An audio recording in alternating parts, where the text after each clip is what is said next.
Hi, everybody. Hi. I thought today I would talk a little bit about how we self-sabotage. And what I mean by that is that sometimes the way that we think, the way that we talk, the way that we interact with other people is actually quite harmful to our own mindset. So if you're trying to get a positive mindset, or you're trying to overcome anxiety, or you're trying to overcome doubts, you're almost fighting against yourself sometimes, because you might not know some of the ways in which the unconscious mind works.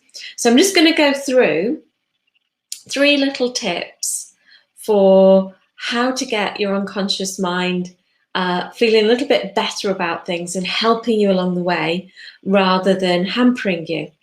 So the first one is that the unconscious mind takes everything very personally.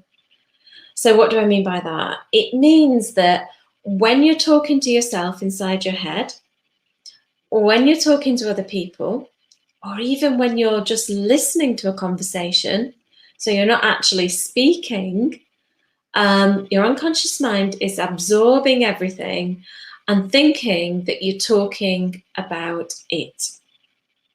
Okay, so in your unconscious mind, if you're talking about somebody else inside your head, and you're not being too kind, then your unconscious mind thinks you're talking about yourself. And it can get a little bit kind of upset by some of the things that we say to ourselves. Even if you're not talking to yourself, or about yourself, you're talking about somebody else. The unconscious mind takes it personally, as though you are talking about yourself.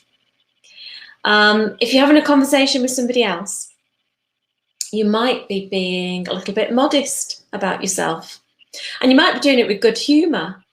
So you might be saying something like, "Oh gosh, I'm rubbish at that." Your unconscious mind takes it literally, and it thinks, "Oh my God, I am really rubbish at that." So it takes that on board. And again, it's not a very helpful way to think, because your unconscious mind now is thinking that you're less than good at something, maybe something you are good at, or maybe something you're, even just average at. But to say that you're rubbish at something, your unconscious mind is like a little child, like a 5-year-old child that you've just told, "Well, you're rubbish at that." So we're really unkind to ourselves, even when we don't think we're being particularly unkind. Another thing that we do is that we engage in gossip. So we're talking about people, but not particularly in a nice way.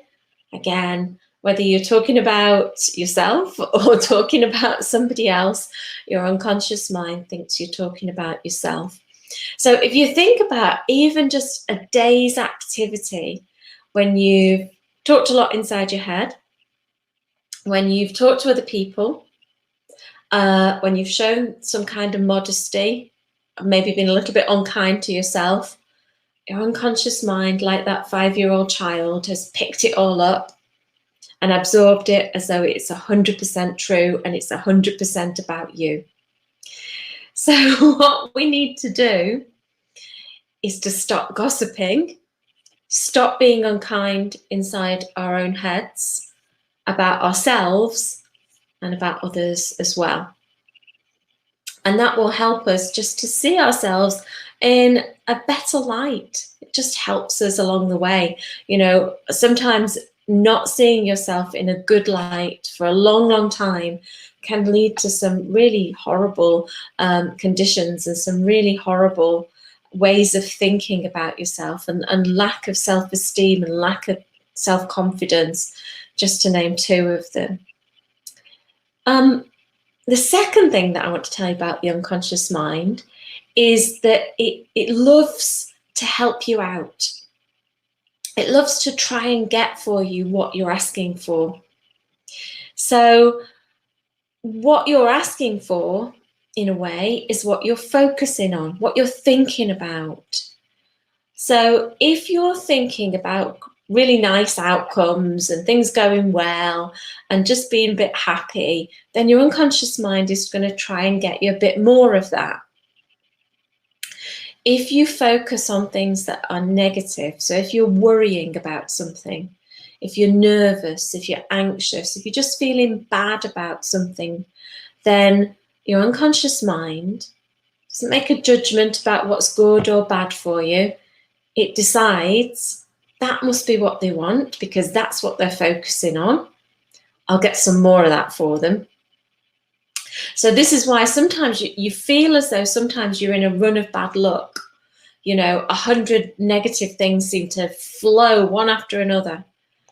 And sometimes it can be that we've been thinking about the worst case scenario, we've been doubting ourselves, we've been really anxious about something happening, and you almost kind of create it yourself because your mind is kind of chivying you along to get what you're focusing on. So to stop ourselves doing that, when you catch yourself on, you need to focus on what you want to have happen. And I know that's quite difficult and quite challenging at times, especially when you are in a run of things that are happening that are less than good. So it's just being really disciplined and realizing that actually by focusing on the bad things, you can encourage your mind to get more of the same for you. So it's just being really strict with yourself and saying, right, I'm really going to have to think about something good to negate all these negatives that I've thought about. The last one I'm going to tell you about is perhaps my favourite one. It's one that, unless you've studied a little bit of NLP, you probably don't know about. But if you have done NLP, you might have had the same kind of light bulb moment when you heard about it that I did. Your unconscious mind doesn't understand the word not. Okay, so it just takes it out of the sentence, just like a child would. So a child, if you use a word, sometimes children ask you, don't they, what that word means, but very often they just ignore that word and carry on. And that's what your unconscious mind does. It just takes the word not out of a sentence. So think about, first of all, when you're telling yourself what you don't want. So what you don't want to happen. I don't want to be nervous. I don't want to be anxious. I don't want to feel bad. Your unconscious mind has just automatically taken the word not out of all those sentences. And what it's heard and understood is, I want to be nervous. I want to feel bad. I want to be anxious. And like we said before, it really enjoys serving you. It enjoys trying to get you what it thinks you want.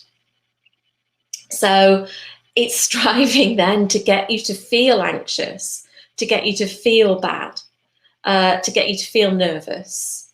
And it can do that quite easily because although it controls our emotions and our thoughts and so on, it also controls our body.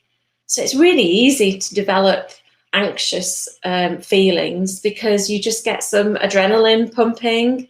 You just get your hands quivering a little bit, you get a dry mouth, you get the butterflies, and the unconscious mind thinks, oh great, I'm doing what they asked for.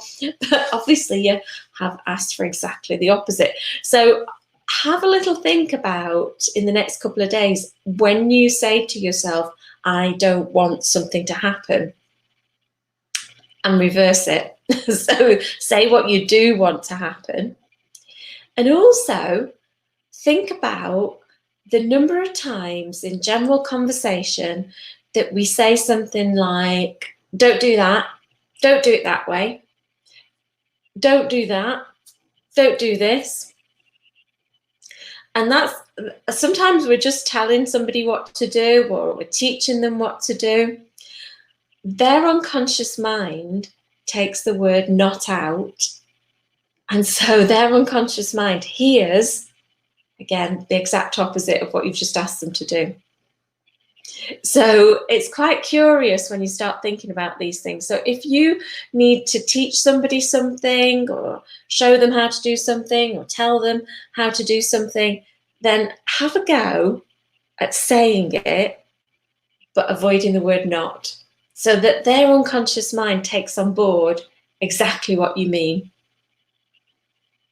Now, these are just 3 little characteristics of the unconscious mind, but there are loads and loads of them to learn about. The unconscious mind is, unfortunately, not, it doesn't come with its own rule book. It doesn't come with its own instruction manual. So we have to learn these things, but when we learn them and you get used to thinking in a certain way, then it really helps you to have a more positive outlook.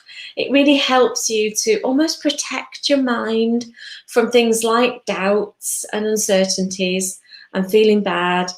And it really helps you to have an overall more positive outlook.